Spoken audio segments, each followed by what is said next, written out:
ഉപരാഷ്ട്രപതി തെരഞ്ഞെടുപ്പിൽ പ്രതിപക്ഷത്തിന് വിള്ളലുണ്ടാക്കാൻ ശ്രമിച്ച BJPക്കെതിരെ അതേ നാണയത്തിൽ തിരിച്ചടിച്ചിരിക്കുകയാണ് ഇന്ത്യ സഖ്യം. തെലങ്കാന സ്വദേശിയും സുപ്രീംകോടതി മുൻ ന്യായാധിപനുമായ ജസ്റ്റിസ് ബി സുദർശൻ റെഡ്ഡിയെ സ്ഥാനാർത്ഥിയാക്കിയതോടെ YSR കോൺഗ്രസ് അടക്കമുള്ളവരുടെ പിന്തുണ കൂടി പ്രതിപക്ഷ ഐക്യനിര ലക്ഷ്യമിടുന്നു. NDA ക്യാമ്പിലുള്ള ചന്ദ്രബാബു നായിഡുവിനെയും ഇന്ത്യ മുന്നണിയുടെ നീക്കം ഒട്ടൊക്കെ സന്ദേഹത്തിലാക്കിയേക്കും. വിശദമായി പരിശോധിക്കാം. ആദ്യം rap.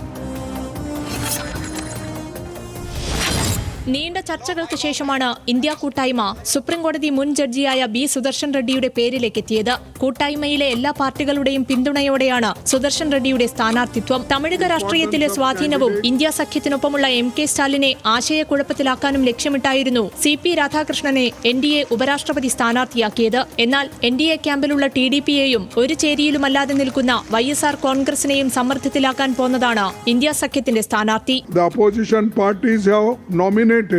Sri B. Sudarshan Reddy Garu as their joint candidate since he reflects fully and values that saved our country's freedom movement. TDPയും YSR കോൺഗ്രസും ഇതിനോടകം CP രാധാകൃഷ്ണന് പിന്തുണ പ്രഖ്യാപിച്ചു കഴിഞ്ഞു. പക്ഷേ അവിഭക്ത ആന്ധ്രയിൽ ജനിച്ച തെലങ്കാന സ്വദേശിയായ സുദർശൻ റെഡ്ഡി പ്രതിപക്ഷ സ്ഥാനാർത്ഥിയായി എത്തുമ്പോൾ ഇരു പാർട്ടികളും ആശയക്കുഴപ്പത്തിലായേക്കാം.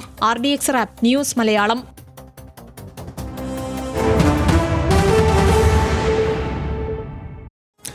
മറ്റു കാര്യങ്ങൾ നമുക്ക് ഡാറ്റാ ഷീറ്റിൽ പരിശോധിക്കാം. ഇത്തവണ ആശയപ്പോര് എന്നതാണ് നമ്മൾ മനസ്സിലാക്കേണ്ടത്. CP രാധാകൃഷ്ണൻ സുദർശൻ റെഡ്ഡി മത്സരം ആശയ പോരാട്ടമെന്ന് ഇന്ത്യ സഖ്യം പറയുകയും കരുതുകയും ചെയ്യുന്നു. NDA CP രാധാകൃഷ്ണനെ സ്ഥാനാർത്ഥിയായി പ്രഖ്യാപിച്ചത് തമിഴ് വികാരം ലക്ഷ്യമിട്ടുകൊണ്ടാണ് എന്ന് നമ്മൾ കാണുന്നു. CP രാധാകൃഷ്ണനിലൂടെ DMKയെ ആശയക്കുഴപ്പത്തിലാക്കാൻ NDA ലക്ഷ്യമിട്ടു എന്നാണ് രാഷ്ട്രീയ നിരീക്ഷകർ വിചാരിക്കുന്നത്. ദക്ഷിണേന്ത്യയിൽ നിന്ന് സ്ഥാനാർത്ഥിയെ നിർത്തിയ അതേ നാണയത്തിൽ ഇന്ത്യ മുന്നണിയുടെ മറുപടി വന്നു എന്നതാണ് നമ്മളിപ്പോൾ കാണുന്നത്. NDA പക്ഷത്തുള്ള TDPക്ക് ജസ്റ്റിസ് ബി സുദർശൻ റെഡ്ഡിയുടെ സ്ഥാനാർത്ഥിത്വം അവഗണിക്കാനാകില്ല എന്ന് കരുതപ്പെടുന്നു.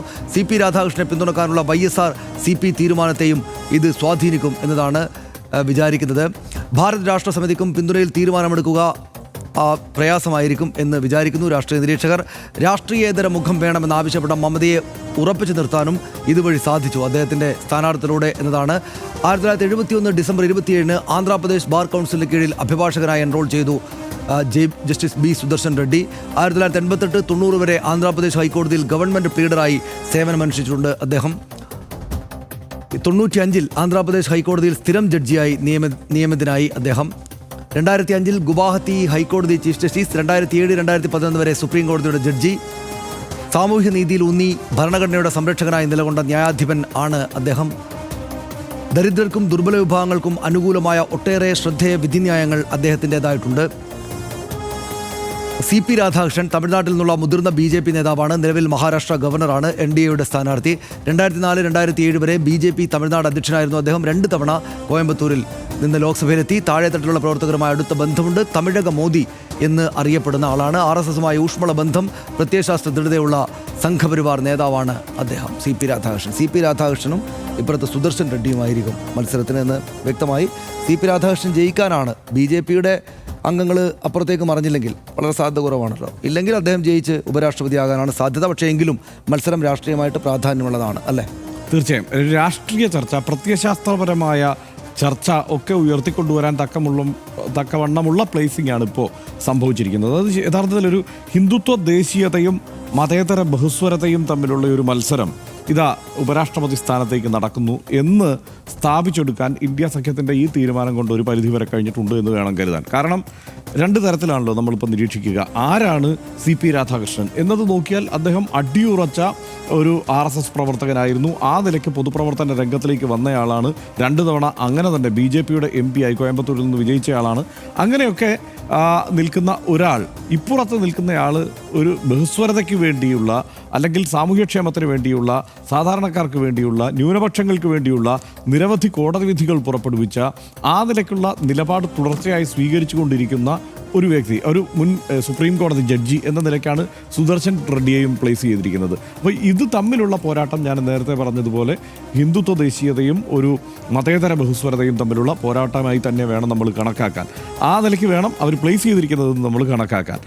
മാത്രമല്ല ഇക്കാര്യത്തിൽ ഒരു കാര്യം, ഈ ദക്ഷിണേന്ത്യൻ വോട്ടുകളെ ഇക്കാര്യത്തിൽ, അതായത് ദക്ഷിണേന്ത്യയെ ഇളക്കുക എന്നതാണ് സ്വാഭാവികമായും CP രാധാകൃഷ്ണൻ്റെ സ്ഥാനാർത്ഥിത്വത്തിലൂടെ BJP നേതൃത്വം ലക്ഷ്യമിട്ടിരുന്നത്. അത് തമിഴ്നാട്ടിൽ തന്നെയുള്ള ഏതെങ്കിലും ഒരു സ്ഥാനാർത്ഥിയെ തന്നെ കണ്ടെത്തിക്കൊണ്ട് ഇപ്പോൾ തിരുച്ചി ശിവയെയോ അതല്ലെങ്കിൽ അതുപോലെ ആരെയെങ്കിലുമോ ഒക്കെയോ കണ്ടെത്തിക്കൊണ്ട് ഒരു മത്സരമാക്കി മാറ്റാനുള്ള അതിലും ഒരു പ്രത്യയശാസ്ത്ര ആലോചന ഉണ്ടായിരുന്നു കേട്ടോ.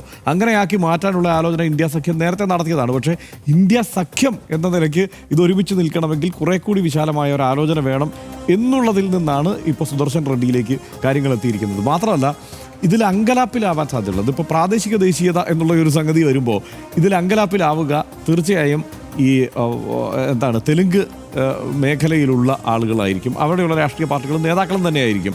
അപ്പോൾ അവിടെ എന്ത് സമീപനം സ്വീകരിക്കണം എന്നത് സംബന്ധിച്ച് ഇവർക്ക് ഒരു ആശയക്കുഴപ്പം ഉണ്ടാക്കാൻ സ്വാഭാവികമായും ഇന്ത്യ സഖ്യത്തിന് കഴിഞ്ഞിട്ടുണ്ട്. പക്ഷേ ആത്യന്തിക ഫലം എന്ന് പറയുന്നത് സ്വാഭാവികമായി നമുക്കിപ്പോഴേ പ്രവചിക്കാൻ കഴിയുന്നതാണ്. അങ്ങനെ വലിയൊരു വോട്ട് ഒഴുക്കോ ഒന്നും ഉണ്ടാവാനുള്ള സാധ്യതയില്ല. കാരണം ക്ലിയർ ആയിട്ടുള്ള ഒരു മെജോറിറ്റി, അതായത് 394 എന്നത് സ്വാഭാവികമായും അത് മറികടക്കാവുന്നതേ ഉള്ളൂ NDA സഖ്യത്തിന് എന്ന കാര്യത്തിൽ സംശയമൊന്നുമില്ല. അതുകൊണ്ട് നമുക്ക് സ്വാഭാവികമായും തിരഞ്ഞെടുക്കപ്പെടുക CP രാധാകൃഷ്ണൻ തന്നെ ആയിരിക്കാനാണ് സാധ്യത. പക്ഷേ കൃത്യമായ ഒരു ചർച്ചയ്ക്കുള്ള സാധ്യത തുറന്നു വയ്ക്കാനും ആ നിലയ്ക്ക് തന്നെ ഒരാശയക്കുഴപ്പം പ്രാദേശികമായി ഉണ്ടാക്കാനുമൊക്കെയുള്ള ഒരു തെരഞ്ഞെടുപ്പായി ഇന്ത്യ സഖ്യത്തിൻ്റെ ഈ സ്ഥാനാർത്ഥി നിർണയത്തെ കാണാം. അതിനകത്തെല്ലാം ഉണ്ട്, ഹർഷം പറഞ്ഞതിനകത്തെല്ലാം ഉണ്ട്. ഇതിനകത്ത് ഒരു കാര്യമുള്ളത്, ഐഡിയോളജിക്കലി നമ്മുടെ രാജ്യത്തെ പ്രധാനപ്പെട്ട രണ്ട് പക്ഷങ്ങളും അപ്പുറത്തും ഇപ്പുറത്തും അവരുടെ ഐഡിയോളജിക്കൽ ബേസിൽ നിന്ന് മത്സരിക്കുന്ന ഒരു തെരഞ്ഞെടുപ്പായിട്ട് ഉപരാഷ്ട്രപതി തെരഞ്ഞെടുപ്പ് മാറും എന്നതാണ് ഇതിൽ ഏറ്റവും പ്രധാനപ്പെട്ട കാര്യമായിട്ട് എനിക്ക് തോന്നുന്നത്. ഒന്ന്, ഹർഷം പറഞ്ഞതുപോലെ RSS വളരെ റൂട്ടഡ് ആയിട്ടുള്ള RSS ആയിട്ടുള്ള വളരെ ചെറുപ്പകാലം തൊട്ട് RSS പ്രവർത്തകനായിട്ട് വന്ന ഒരാൾ, അദ്ദേഹം മത്സരിക്കുന്നു NDAക്ക് വേണ്ടിയിട്ട്.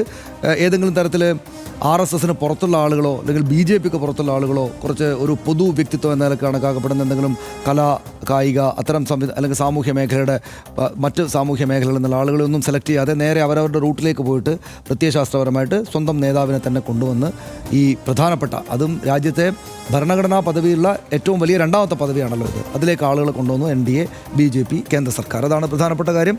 ഇപ്പുറത്താണെങ്കിൽ വിശാലമായിട്ടുള്ള ഈ BJP വിരുദ്ധ മുന്നണി എന്ന് വെച്ചാൽ മതേതരത്വ മുന്നണി അവരുടെ ഒരു ആളിനെ സെലക്ട് ചെയ്തിട്ട് അവരുടെ പ്രത്യയശാസ്ത്രത്തിൻ്റെ ഐക്കണിക്കായിട്ട് എല്ലാവർക്കും സ്വീകരിക്കാവുന്ന ഒരാളെ വെച്ചിരിക്കുന്നു എന്നതാണ് അതിലെ പ്രധാനപ്പെട്ട കാര്യം. അപ്പോൾ രണ്ട് പക്ഷവും അവരവരുടെ റൂട്ടുകളിലേക്ക്.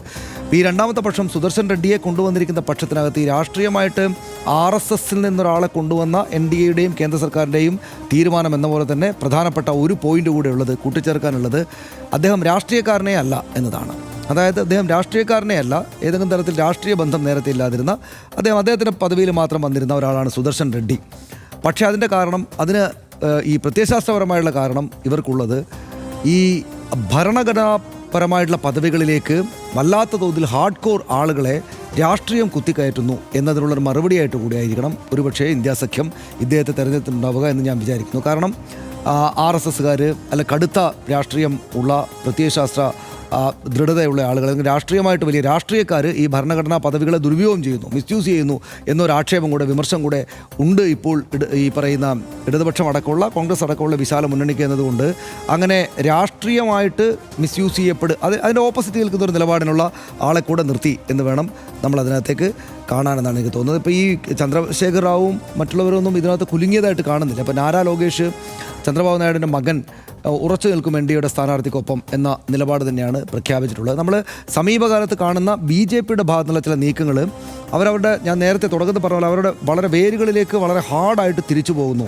എന്ന ഒരു ഫീല് വരുത്താനുള്ള നിലപാടുകളുണ്ട്. അതിപ്പോൾ നമ്മുടെ കണ്ണൂരിൽ നിന്നുള്ള C സദാനന്ദനെ MP ആക്കുന്നത് ആയാലും, ഇപ്പോൾ നമ്മുടെ കേരളത്തിൻ്റെ ഗവർണറായിട്ട് RSSകാരനായിട്ടുള്ള ആർലേക്കർ വരുന്നതാണെങ്കിലും അവർ RSS എന്ന സംവിധാനത്തിന് എന്ന് വെച്ചാൽ BJPയുടെ മാതൃ പ്രത്യയശാസ്ത്ര സംഘടനയായിട്ടുള്ള RSS എന്ന സംവിധാനത്തിന് മുൻകാലങ്ങളിലില്ലാത്തതിനേക്കാൾ കൂടുതൽ പ്രാതിനിധ്യവും ബഹുമാനവും ഈ കേന്ദ്ര സർക്കാർ കൊടുക്കുന്നു എന്ന തോന്നൽ നമുക്ക് വരുന്ന ഒരു പ്രധാനപ്പെട്ട മുഹൂർത്തം കൂടിയായിട്ട് നമ്മളിതിനെ കാണണം.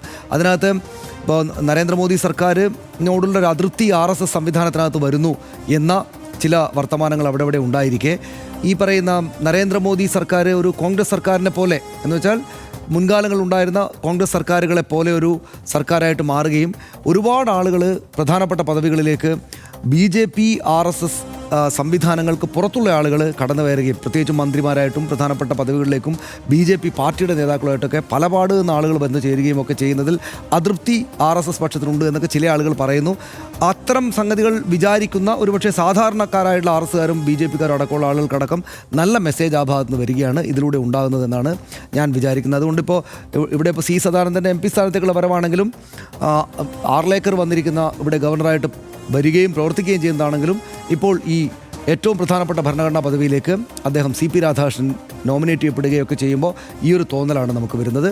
പക്ഷേ ഈ നേരത്തെ പറഞ്ഞ ഹർഷൻ തന്നെ പറഞ്ഞ പല കാരണങ്ങൾ കൊണ്ട് കൃത്യമായിട്ട് ഇപ്പുറത്ത് അവരവരുടെ പ്രത്യയശാസ്ത്രത്തിന് വിശാലമായിട്ടൊരു മഴവിൽ മുന്നണിയാണല്ലോ ഈ പറയുന്ന ഇന്ത്യ സഖ്യം എന്നുള്ളത്. അവർക്കെല്ലാവർക്കും സ്വീകാര്യനായിട്ടുള്ള വിധത്തിൽ അവരുടെ എല്ലാ രാഷ്ട്രീയത്തെ പ്രതിഫലിപ്പിക്കുന്ന ഒരാളായിട്ട് ഇപ്പുറത്ത് നിർത്തിയിട്ട് നല്ല രാഷ്ട്രീയ പോരാട്ടം നടത്താൻ ഇന്ത്യ മുന്നണിക്കും സാധിക്കുന്നു എന്നതാണ് ഇതിലെ ഒരു പ്രധാനപ്പെട്ട കാര്യമായിട്ട് ഞാൻ വിചാരിക്കുന്നത്. നിലവിലെ സാഹചര്യത്തിൽ ഒരു ഉപരാഷ്ട്രപതി തെരഞ്ഞെടുപ്പ് സ്വാഭാവിക നടപടിക്രമങ്ങൾ പാലിച്ചങ്ങ് നടന്നു പോകേണ്ടതാണ്. പക്ഷേ ഒരു രാഷ്ട്രീയ പോരാട്ടത്തിൻ്റെ എല്ലാ ഗരിമയിലും ഗൗരവത്തിലും ഉപരാഷ്ട്രപതി തെരഞ്ഞെടുപ്പ് നടക്കാൻ പോകുന്നുവെന്ന് വേണം കരുതാൻ. പാർലമെന്റിൽ ഭൂരിപക്ഷമില്ലെങ്കിലും ഒരു രാഷ്ട്രീയ പോരാട്ടത്തിന് കോപ്പ് കൂട്ടുകയാണ് പ്രതിപക്ഷം. സർക്കാരിനെതിരായ സമരമുഖങ്ങളിൽ എല്ലാം പാർലമെന്റിലും പുറത്തും കോൺഗ്രസും ഇന്ത്യ മുന്നണിയും ഉയർത്തിപ്പിടിക്കുന്നത് ഭരണഘടനയാണ്. പരിപൂർണ്ണ RSS പശ്ചാത്തലത്തിൽ നിന്ന് വരുന്ന സംഘപരിവാർ കാര്യകർത്താവായ CP രാധാകൃഷ്ണനെതിരെ ഏറെ ജനകീയ വിധിന്യായങ്ങൾ എഴുതിയ ഒരു ന്യായാധിപനെ പിച്ച് ചെയ്യുമ്പോൾ മത്സരത്തിനൊരു പ്രത്യയശാസ്ത്ര പോരാട്ടത്തിൻ്റെ ഭാവം കൂടി നൽകുന്നുണ്ട് പ്രതിപക്ഷം. ചില പോരാട്ടങ്ങൾ ജയിക്കാൻ വേണ്ടി മാത്രമുള്ളതല്ല എന്നാകും പ്രതിപക്ഷ ഐക്യനിര ചിന്തിക്കുന്നത് എന്ന് RDX കരുതുന്നു. ഇടവേളയിലേക്ക്.